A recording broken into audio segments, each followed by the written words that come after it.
এটাতে বলছে আমাদেরকে যে 20 ডিগ্রি সেলসিয়াস তাপমাত্রার 100 গ্রাম টিনকে 1680 জুল তাপ দেওয়া হয়, এর তাপমাত্রা 100 ডিগ্রি সেলসিয়াস হলো। ঠিক আছে, 20 ডিগ্রি সেলসিয়াস থেকে 100 ডিগ্রি হয়েছে আর কি। টিনের গলনাঙ্ক এত এবং গলনের আপেক্ষিক তাপ এত। আচ্ছা, টিনের আপেক্ষিক তাপ নির্ণয় করতে বলছে। আপেক্ষিক তাপ, আচ্ছা দেখো আমরা জানি Q = ms ΔT তাপের ক্ষেত্রে আর কি। সো এখানে এসটা হচ্ছে আপেক্ষিক তাপ, তাহলে S হয় Q/m ΔT, বা ডিরেক্ট সূত্রই আছে S Q/m ΔT। সো আমরা এই আপেক্ষিক তাপটা বের করবো। তাহলে S Q/m ΔT আমাদের কি লাগবে দেখো ভাইয়া, কি লাগবে? এই যে Q লাগবে, M লাগবে, ΔT লাগবে। তো Q এখানে বলে দিছি নাকি 20 ডিগ্রি সেলসিয়াস তাপমাত্রায় 100 গ্রাম টিনকে 1680 জুল তাপ দেওয়া, এই যে এটা হচ্ছে Q। আচ্ছা, তাহলে M লাগবে, M কত? 100 গ্রাম, 100 গ্রাম মানে কি 0.1 কেজি, বুঝতেছো? আর তো ΔT পাবো, ওই যে 20 থেকে 100 ডিগ্রিতে নিছে, এর তাপমাত্রা 20 থেকে 100 হয়েছে, তাইলে আর কোনো কিছু বাকি আছে? এই তো শেষ। আমরা জানি Q = ms ΔT, বুঝছো? আমরা বের করবো S হবে Q/m ΔT। Q হচ্ছে কত? ওই যে এইটা হচ্ছে Q 1800 জুল, এইটা হচ্ছে Q, সরি 1680 জুল, 1680 / m হচ্ছে এই যে 100 গ্রাম মানে হচ্ছে 0.1 কেজি, কেজিতে নিবা 0.1 ইন্টু ΔT কত? ΔT হচ্ছে দেখো ওই যে 20 থেকে 100 করছে, তো এইখানে বের করে দেখো ΔT হচ্ছে 20 থেকে 100 করছে, তো 100 - 20 কতটুকু বাড়াইছে? 80 কেলভিন। কতটুকু? 80 কেলভিন। সো 80 ডিরেক্ট লিখো, এটা হিসাব করলে তুমি আপেক্ষিক তাপটা পেয়ে যাবা। সো 1680 / 0.1 ইন্টু 80, এটা আসতে আসতে 210 joule per kg per kelvin. আপেক্ষিক তাপের একক কি? Joule per kg per kelvin, মানে প্রতি 1 কেজি মনে করো টিনের তাপমাত্রা 1 কেলভিন বাড়াইতে 210 জুল তাপ প্রয়োজন, এটাই হচ্ছে আপেক্ষিক তাপ।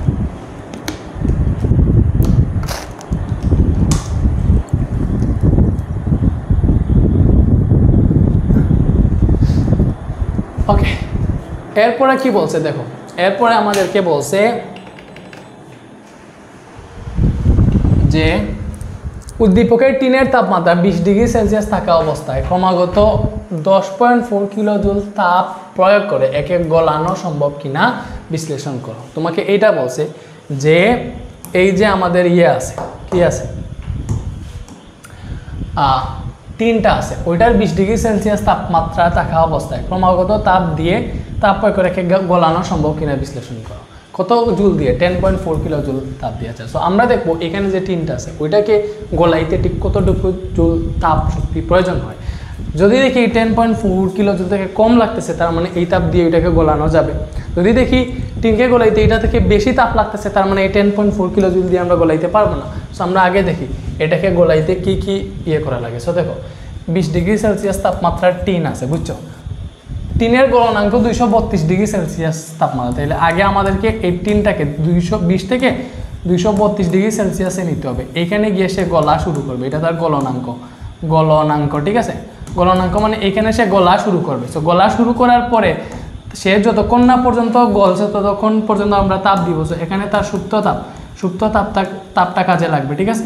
দেন হচ্ছে সে সম্পূর্ণ গলবে। সো স্টেপ হয়েছে যে এইখানে একটা স্টেপ, এটা হচ্ছে স্টেপ 1 এবং এটা হচ্ছে স্টেপ 2, বুঝছো? দুইটা স্টেপ আছে। সো ফার্স্টে হচ্ছে আমরা স্টেপ 1 করি, মানে 20 ডিগ্রি থেকে গলনাঙ্ক পর্যন্ত পৌঁছাইতে কত তাপ লাগে দেখি, ঠিক আছে?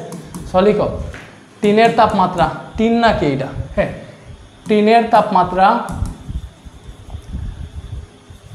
তাপমাত্রা 20 ডিগ্রি সেলসিয়াস থেকে 232 ডিগ্রি, এটা 232 ডিগ্রি না, তাহলে 232 ডিগ্রি সেলসিয়াস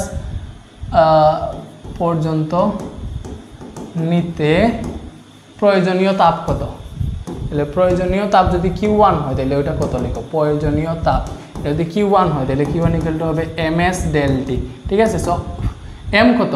টিনটার বড় হচ্ছে 0.1 কেজি, টিনের আপেক্ষিক তাপ 210 পাইছিলাম, 210 ΔT কত? এই যে 232 নিচে কত? 20 ডিগ্রি থেকে, তাহলে বিয়োগ করে বের করো এখানে ΔT 232 থেকে ভাইয়া তুমি হচ্ছে এই 20টা বিয়োগ করো, তাহলে দেখো এখানে কত পাও? 212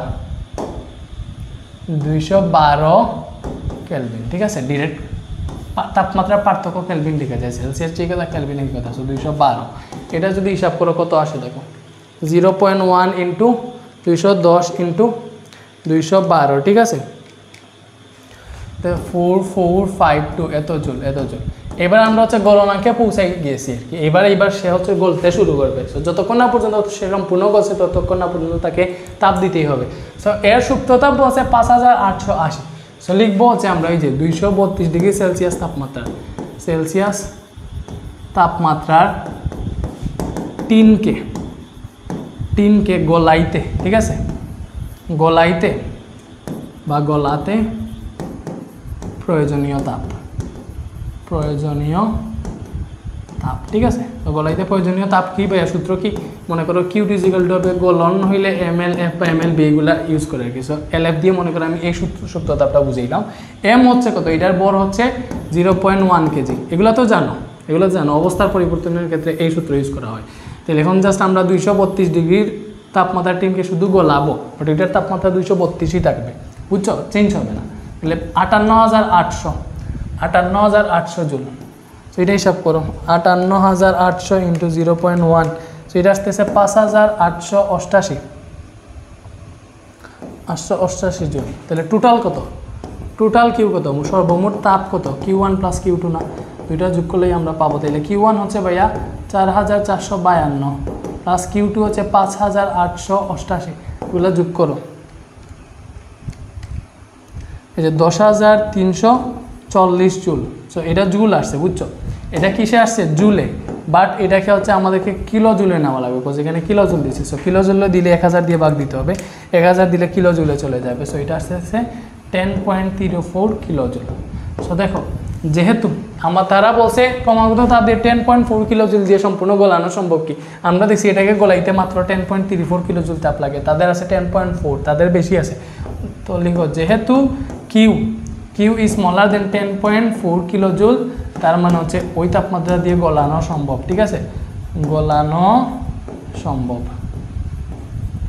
এটাই বুঝছি। ইজি ছিল, কিন্তু শুধু ইজি না, একদম ইজি ছিল। আসসালামু আলাইকুম সবাইকে। সো SSC 25 ব্যাচের স্টুডেন্ট যারা আছো, তোমরা যারা ফিজিক্স, কেমিস্ট্রি, ম্যাথ, এই 4টা সাবজেক্ট যদি মাত্র 3 মাসে সম্পূর্ণ সিলেবাস কমপ্লিট করতে চাও, মানে তোমার প্রস্তুতি একদম 100তে 100 নিশ্চিত করতে চাও, মানে বেসিক, সিকিউ, MCQ সহ যা যা প্রয়োজন সবগুলা কিন্তু এই কোর্সগুলোতে অ্যাভেলেবেল আছে, ঠিক আছে, বা একদম বেসিক থেকে পড়াইছি। সো যাদের মনে করো 3 মাসে A to Z শেষ করতে চাও, আমাদের এই কোর্সগুলো আছে, এই কোর্সগুলোতে ভর্তি হতে পারো। আমাদের ফিজিক্স, কেমিস্ট্রি, ম্যাথ, 4টা কোর্সই আছে, ঠিক আছে। সো এইগুলার ডেমো ক্লাস দেখতে পারবা ভাই, হচ্ছে 2-1টা চ্যাপ্টার পাবলিক করে দিছি, ঠিক আছে। তুমি জাস্ট আমাদের এখানে যে হোয়াটসঅ্যাপ নাম্বারটা দেওয়া আছে, এই হোয়াটসঅ্যাপ নাম্বারে যদি মেসেজ দাও, ঠিক আছে, এই যে এটাতে মেসেজ দিলে অ্যাডমিন তোমাকে ডেমো ক্লাসের লিঙ্ক দিবে। তুমি জাস্ট বইলো এই হোয়াটসঅ্যাপে মেসেজ দিয়ে যে ভাইয়া আমি হচ্ছে ডেমো ক্লাস দেখতে চাই, এই কোর্সের অ্যাডমিন তোমাকে ডেমো ক্লাস দিবে। ডেমো ক্লাস দেখে যদি তোমার মনে হয় যে এই ক্লাসগুলো করলে তোমার প্রস্তুতি একদম 100তে 100 নিশ্চিত হবে, ঠিক আছে, 100তে 100 নিশ্চিত হবে, তাহলে তুমি আমাদের কোর্সগুলো কিনতে পারো। সো হোয়াটসঅ্যাপে মেসেজ দিও। ভালো থাকো, আল্লাহ হাফেজ।